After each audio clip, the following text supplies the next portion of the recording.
بسم اللہ الرحمن الرحیم۔ پلیز اس چینل کو لائک کیجیے، سبسکرائب کیجیے اور شیئر کیجیے۔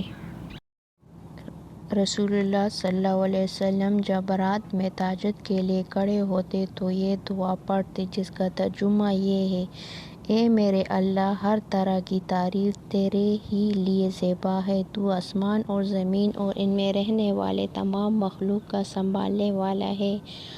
ہم تمام کے تمام بس تیرے ہی لیے مناسب ہیں۔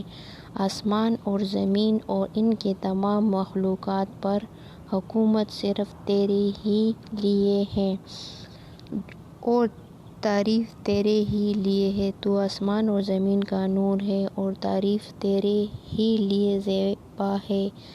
تو سچا ہے، تیرا وعدہ سچا ہے، تیری ملاقات سچی ہے، تیرا فرمان سچا ہے، جنت سچی ہے، دوزخ سچی ہے، انبیاء سچے ہیں، محمد صلی اللہ علیہ وسلم سچے ہیں اور قیامت کا ہونا سچ ہے۔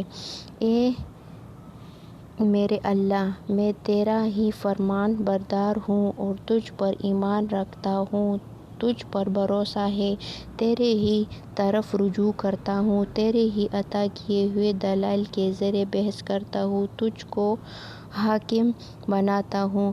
پس جو خطائیں مجھ سے پہلے ہوئی اور جو بعد میں ہو گئی، ان سب کی مغفرت فرما، خواہ وہ ظاہر ہوئی ہو یا پوشیدہ، آگے آنے والی اور پیچھے رکھنے والی۔ تو ہی ہے معبود، صرف تو ہی ہے، یا تیرے سوا کوئی معبود نہیں۔